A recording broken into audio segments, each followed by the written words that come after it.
Começando mais uma edição do programa Mais Política, e dessa vez uma edição diferente. A gente está aqui, Portal Visão Mais, em parceria com o Brusque Discover. O Wilson está aqui conosco. Wilson, tudo certo?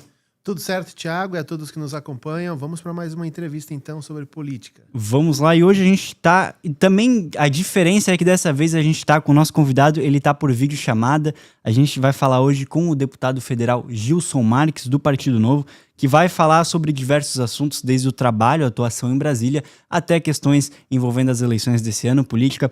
Deputado, muito obrigado pela sua participação aqui, seja bem-vindo. Eu que agradeço, sempre um prazer estar aí com vocês. Vamos lá então, Wilson, quer puxar a primeira pergunta? Hoje você é o convidado, né? Então eu vou deixar para ti. Obrigado pela preferência, Thiago. Seja bem-vindo, deputado, é um prazer tê-los conosco aqui no programa. Eu gostaria já de começar perguntando sobre o assunto do momento, né?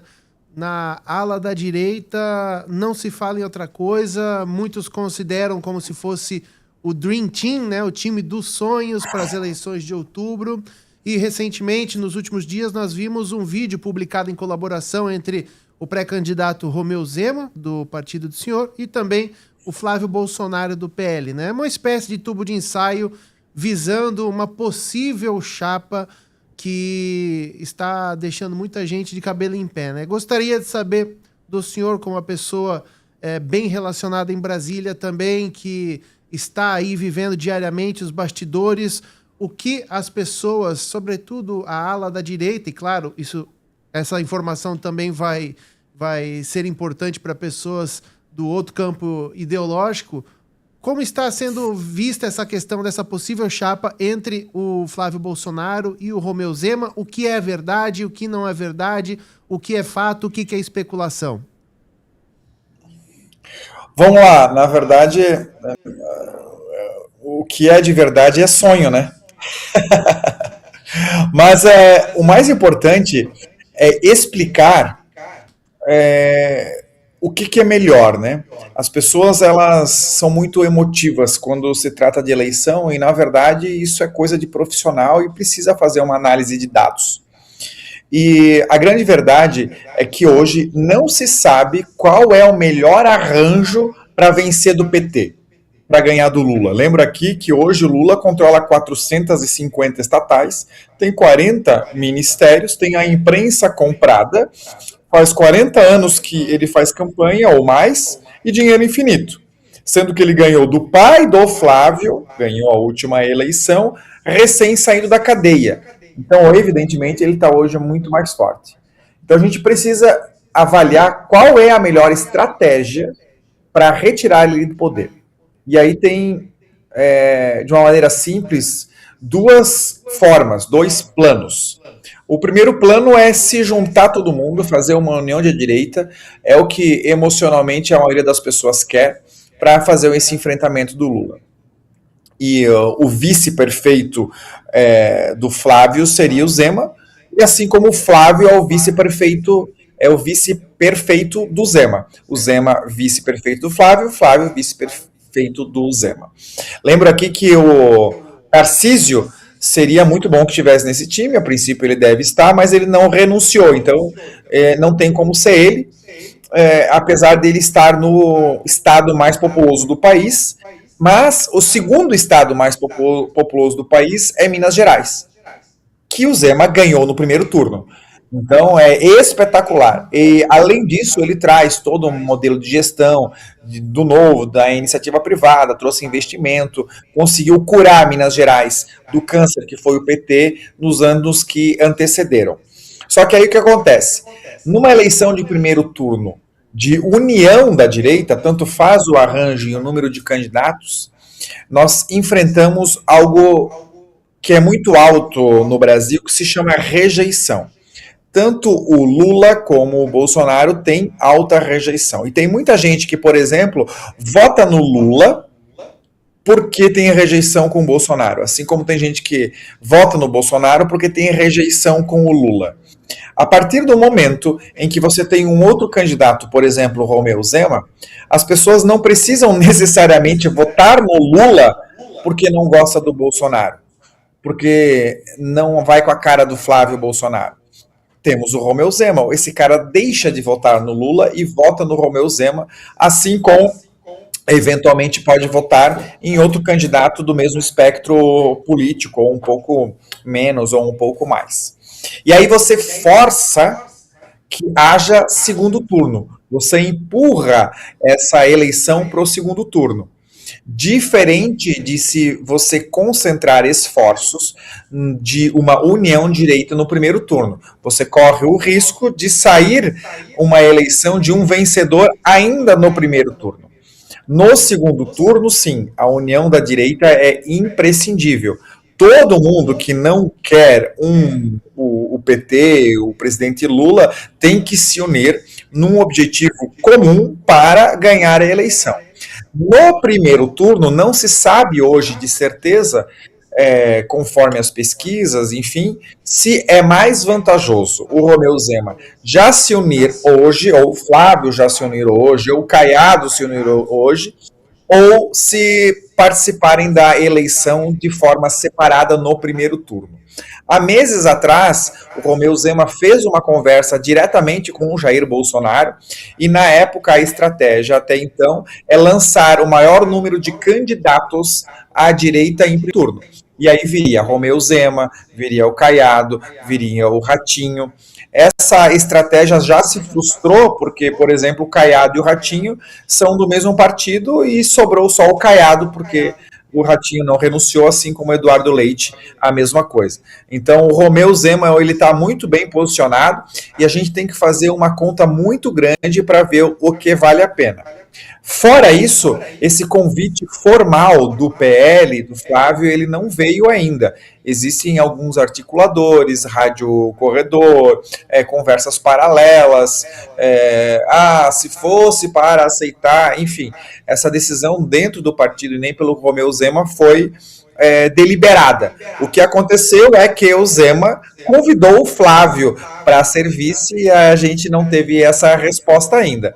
Então, muito provavelmente, isso deve ser decidido um pouco mais na frente, no limite do prazo, justamente para fazer essa conta do que vale mais a pena para ganhar e derrotar o PT e o Lula. E, deputado, no Congresso existem outros nomes que também circulam, né? Acredito que chegou a ser falado bastante também para vice, então, do Flávio Bolsonaro, que seria a Tereza Cristina até, né? Mas existe até aquela conta que o Zema seria um vice bom porque se ganha em Minas Gerais, ganha a presidência. Tem uma lógica mais ou menos assim também, né? O que se tem falado? Existem outros nomes além desses dois que mais fala? Quem é o favorito na visão nos corredores do Congresso para essa vaga de vice, seja do Flávio Bolsonaro ou para ter o Flávio Bolsonaro como vice? Uma das ideias era chamar uma mulher, né? Porque na visão deles traria o voto feminino. A grande verdade é que o PL, o Bolsonaro, não quer ter o mesmo erro de 2022. Para quem vê os dados e lembra o que aconteceu, quem ganhou e perdeu a eleição foi a escolha do vice-presidente. O Lula, ele escolheu o Alckmin. Qual foi o recado para o mercado, para os empreendedores, para o sistema financeiro? Que trouxe alguém mais moderado, ele é de São Paulo, trouxe o eleitor de São Paulo, trouxe mais um perfil administrativo, enfim, e agregou muito à eleição em um número de votos enormes. Então, eleitoralmente, foi vantajoso para o presidente Lula. Por outro lado, Jair Bolsonaro escolheu quem? Provavelmente a maioria de quem escuta e está vendo não lembra, mas foi o Braga Neto, que não trouxe nenhum voto. Nenhum voto. Quem ganhou a eleição foi a escolha do vice. Então é extremamente importante. A Tereza Cristina parece que a princípio já tinha descartado essa possibilidade, apesar de eu gostar bastante dela, parece que não existe mais opção. É claro que na política é tudo imprevisível e pode se mudar. Foi se cogitado até uma outra deputada, mas não sei se vai adiante ou não.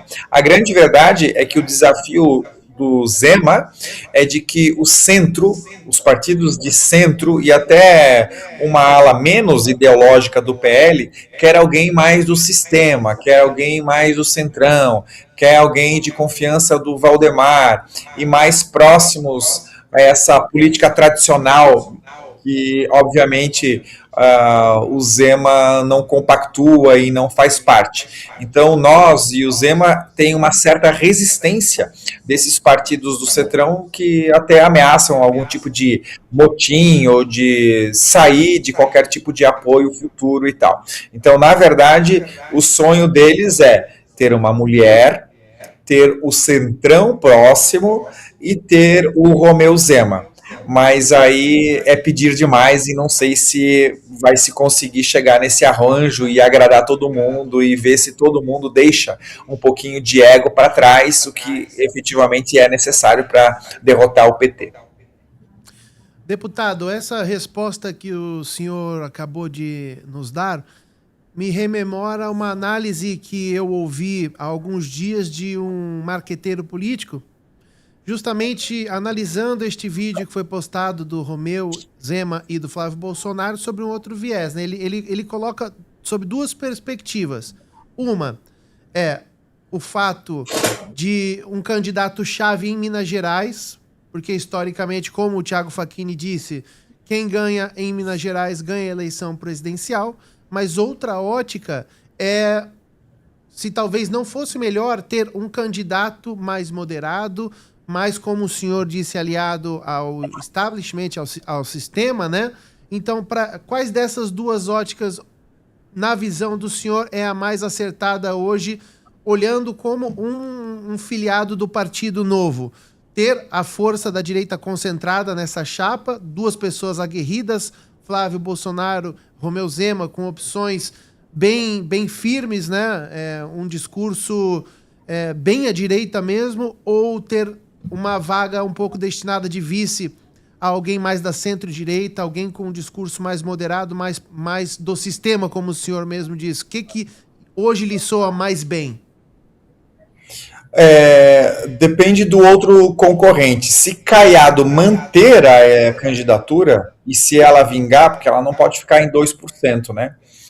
Se ela manter e vingar, teria a possibilidade do Romeu e Flávio estar na mesma chapa, porque nós não correríamos o risco da pessoa votar no Lula porque não gosta no Flávio. A pessoa pode votar no Caiado.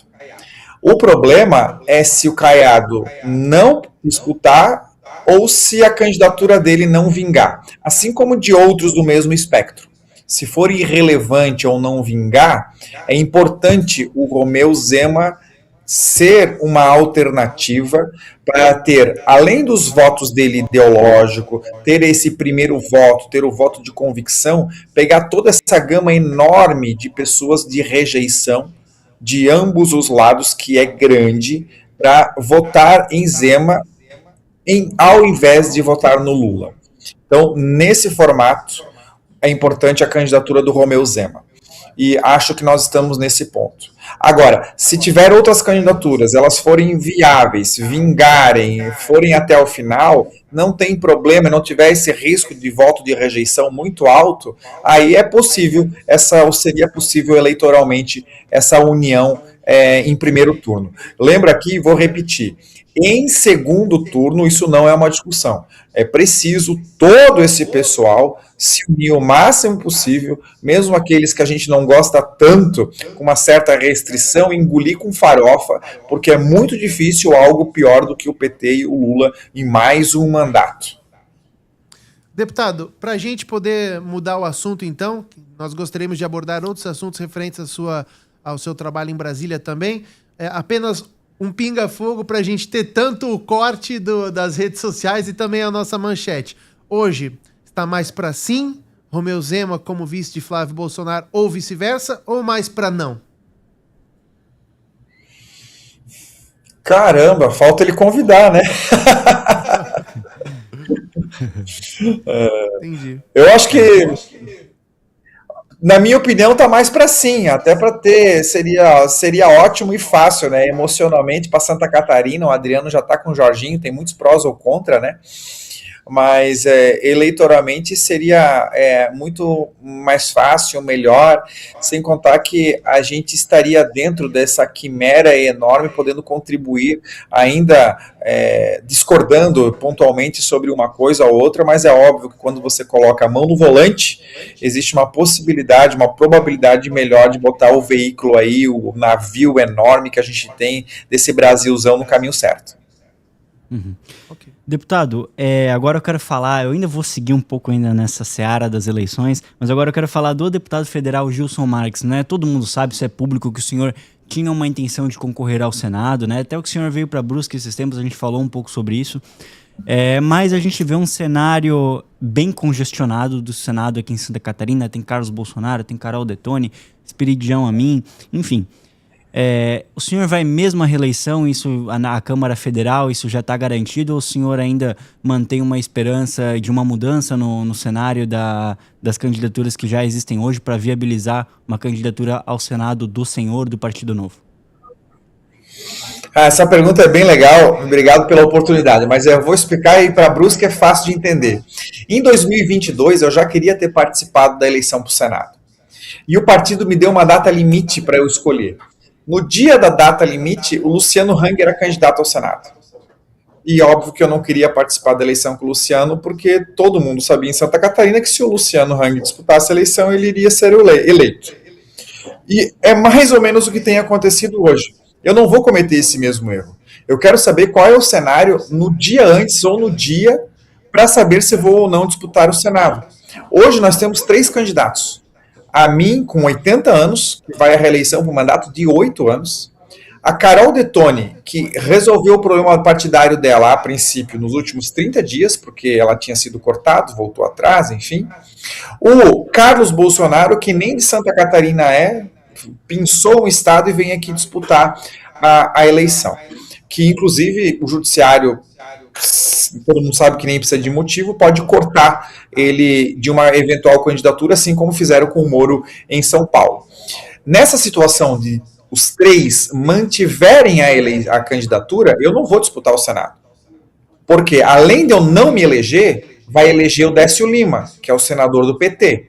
Então, ao invés de fazer o bem para o Brasil, eu estou fazendo o mal. Então, nesse cenário, eu não vou participar de uma eleição, eu vou à reeleição. Eu vou à reeleição a deputado federal. Agora, a candidatura de algum dos 3, qualquer que seja o motivo, alguém morre, por exemplo, eu posso morrer, inclusive. Alguém tomara que não, desiste, deputado, tomara que não. Mas pode acontecer. O Brasil é o país do imprevisível, cara. Tem avião que cai, tem facada na barriga. O João Rodrigues era candidato ao governo num dia, no outro dia não era mais, e voltou a ser 6 horas depois, entendeu? Então, eu posso responder na data de hoje. Hoje, com os 3 candidatos se mantendo candidatos, eu não irei disputar a eleição de Senado. Agora, caiu um dos 3, eu repenso. E eu estou numa posição muito boa. Eu estou 100-1. Não existe nenhum nome, além desses 3, que é cogitado para o Senado em Santa Catarina. Então, eu estou muito confortável de tomar essa decisão quando eu achar necessário e da maneira que eu achar mais conveniente. Então, respondendo objetivamente, mantendo as 3 candidaturas que estão hoje, eu disputo a reeleição, tá tudo bem, vou fazer o melhor possível, estou acostumado a lidar com frustração e não ter tudo o que eu quero, acho que eu estou fazendo um bem para o Brasil. Agora, cair um dos 3, eu vou repensar e muito provavelmente disputo o Senado. E nesse cenário de uma reeleição para a Câmara Federal, deputado, como Brusque está inserida nesse seu mapa eleitoral, até porque o senhor tem uma atuação muito destacada na questão dos recursos que chegam aqui para a cidade, né? Eu confesso que eu não sei em dados atualizados, mas em determinado momento o senhor foi parlamentar com maior quantia de recursos destinados para a cidade, né? Como é que está Brusque nesse seu mapa eleitoral? A que importância Brusque se encontra no momento? Eu tenho um carinho enorme por Brusque. Eu praticamente 2 vezes por mês, 3, às vezes até semanalmente eu passo aí, é fácil, caminho do aeroporto, tô toda hora em Gaspar, Brusque, Blumenau, Ilhota, enfim, carinho enorme. Eu sou o parlamentar que mais enviou recurso para Brusque da história, e tenho vários amigos, clientes aí, enfim. E esse ano, diferente de 22, eu vou ter uma dobrada, nós teremos o candidato a deputado estadual Rick Zanata, que é do Partido Novo, e até por conta desse histórico de emenda e dessa dobrada, eu devo fazer uma campanha um pouco mais forte em Brusque, até porque os eleitores, as pessoas me chamam, oferecem e querem ajudar. Mas Brusque é sempre um exemplo esquisito, porque eu não sei o que acontece aí, mas as pessoas acabam votando em políticos sem chance. Eu me lembro em 2022, se eu não me engano, o Simas era o candidato a federal e todo mundo sabia, ou deveria saber, que ele não tinha chance nenhuma. Teve 15 mil votos. Ninguém conhecia o Simas fora de Brusque. E todo mundo sabia, ou deveria saber, que ele só iria ajudar a cabeça de chapa, que era do PP, a Ângela Min. E por ironia de destino, sequer a Ângela Min foi eleita. Então Brusque jogou os votos fora. E é engraçado porque existe um mito: vamos votar no candidato da região ou vizinho. E isso é péssimo, porque é muito melhor votar em alguém bom, confiança, que faz um bom trabalho do Acre, um honesto, do que alguém perto. Às vezes não sabe nem ler e escrever, não tem chance, não é capacitado, não tem experiência. Essa é uma lógica ruim. E esse ano, da mesma forma, existem alguns candidatos da região de Brusque que ninguém conhece fora de Brusque, que não tem chance e só estão lá para fazer uma campanha antecipada de prefeito, vice-prefeito ou vereador para 2028. Infelizmente, essa é uma verdade inconveniente que a todo o tempo eu vou querer demonstrar e apresentar através de dados para a população de Brusque. Deputado, a última pergunta, eu acho, Wilson, só para a gente já encerrar. Eu queria ouvir a opinião do senhor. Eu li uma reportagem, eu não me lembro se foi na Folha de São Paulo, eu acredito que sim, de que alguns ministros do STF, Alexandre de Moraes, enfim, e outros 3 ministros, que eu não vou correr o risco de citar alguém errado, só me lembro que estava o Alexandre de Moraes, mas estariam irritados com o trabalho do presidente, o ministro Edson Fachin, em não defender o tribunal.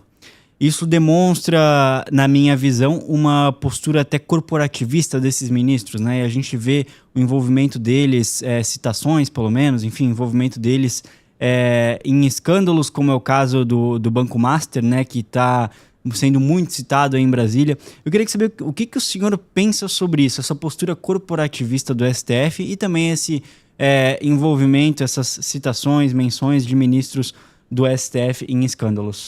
Antes do senhor responder, eu já emendo também para que o senhor possa responder na mesma pergunta e assim até encerrando o programa nesta oportunidade.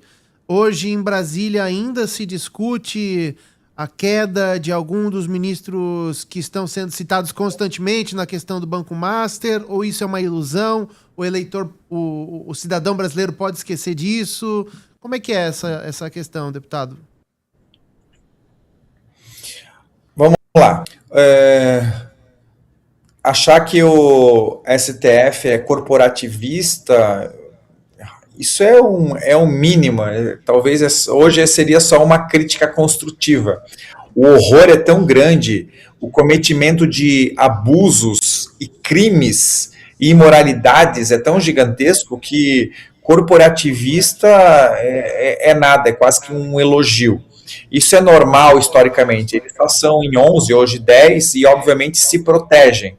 Pode até isso ser imoral, inconveniente, deselegante, mas a população está se acostumando, infelizmente, a ver escândalos muito, mas muito maiores. Então, é algo normal. Agora, o que a gente não pode aceitar é, por exemplo, tem aí uma CPMI do INSS, onde a gente tem mais de 4.000 páginas de relatório, onde se identifica com lógica, provas, vagabundos, ladrões, agentes políticos que roubaram aposentado, deficiente físico. E os caras simplesmente enterram a CPI. O STF diz que ela não pode ser prorrogada. O que tem mais importante disso? Daqui a pouco a gente só falta pedir desculpa pro ladrão, pro vagabundo. É isso que impressiona. Então, acho que essa problemática de que se eles são corporativistas ou não, isso para mim é mais um conluio, um medo de que acabe chegando neles próprios, ou que não tenham uma exposição, o que é normal. O que realmente me pega é de que já passou em muito a fase da imoralidade. Nós estamos aí dizendo que eles precisam ser afastados por impeachment. Não, tem gente lá que precisa ser presa. Tem um cara que foi preso por mandar R$500 para ajudar no ônibus na manifestação, que obviamente o cara depositou, porque os caras iam numa manifestação no dia 8. E não tinha como prever o futuro do que ia acontecer lá. E ainda que assim fosse, por depositar R$500, 14 anos de prisão. Agora um agente público que recebe, através da mulher, interposta pessoa, R$129 milhões, não precisa dar explicação nenhuma, que inclusive até a data de hoje não veio. Isso sim que é um grande absurdo. Agora a pergunta segunda, sai ou não sai impeachment? Sai ou não sai alguma coisa? Eu, honestamente, eu sou cético, pessimista, não deve acontecer. Falta 6 meses para campanha, eleição aí. Não vai sair nada até agora. Se elegeu Davi Alcolumbre. Os senadores não chegaram lá por SEDEX. As pessoas não lembram nem quem votou para o Senado em 2018. E foram 2, e eles estão lá até hoje. Então, o Davi Alcolumbre já disse que não vai pautar. Quanto mais agora em período eleitoral. Daqui a pouco não vai ter nem mais sessão. Ah, Gilson, mas você está dando desista. Tem que fazer alguma coisa. Sim, a gente tem que continuar insistindo, tem que continuar falando, tem que continuar representando, denunciando, apresentando dados com coragem. Por quê? Porque isso demonstra para as pessoas o quanto errado está, faz que elas estejam indignadas, revertam essa indignação em conhecimento, em ação, para que no dia da eleição não cometam a mesma besteira do que 22, em 18, assim por diante, e escolha melhor os seus representantes. Que retire e coloque um novo presidente da República, que escolha melhor senador, melhor governador, melhor deputado estadual. E assim, depois de ter uma eleição positiva, a depender dessa eleição, aí sim, em 2027, que está logo aí, a gente coloca processo de impeachment para andar e quem sabe até prisão de quem cometeu crime, improbidade administrativa e abusou do poder. Deputado Gilson Marques falou com a gente hoje. Deputado, muito obrigado por o senhor dedicar um pouco do seu tempo para conversar conosco. O senhor é o primeiro deputado federal que está conversando com a gente aqui no programa Mais Política, né, nesse novo projeto aqui do portal Visão Mais. Hoje a gente está fazendo em parceria com o Brusque Discover. Deputado, muito obrigado. Eu que agradeço, estou sempre à disposição. Sucesso aí na empreitada de vocês. Eu sempre admiro qualquer empreendedor que bota aí a cara à tapa. Muito obrigado, estou sempre à disposição. Me acompanhem lá, Gilson Marques. Em qualquer rede social tem bastante bastidor, conteúdo e até liberdade de expressão por lá. Fechou, deputado. Eu quero agradecer também, a nossa audiência. Eu vou deixar para o Wilson encerrar o programa hoje, mas fica aqui o agradecimento também à nossa audiência. Vai lá, Wilson, pode encerrar. Obrigado, deputado, pela atenção que o senhor teve, né? Respondeu todas as perguntas de maneira clara e objetiva, né? Às vezes a gente tem algum entrevistado que gosta de ser mais liso aqui e ali. Não, o deputado respondeu de maneira objetiva e clara a todos os nossos questionamentos. Então, obrigado. O espaço está sempre aberto, caso queira trazer alguma novidade, algum bastidor aí de Brasília para nós. Então é isso, pessoal. Esse foi o Mais Política. Naturalmente sempre apresentado pelo Thiago Facchini, mas hoje comigo também o Wilson Schmidt Jr. no Brusque Discover, essa colaboração Visão Mais Brusque Discover, que veio para trazer muita coisa boa para todo mundo. Obrigado, Thiago. Valeu, até a próxima. Tchau, gente. Tchau, tchau.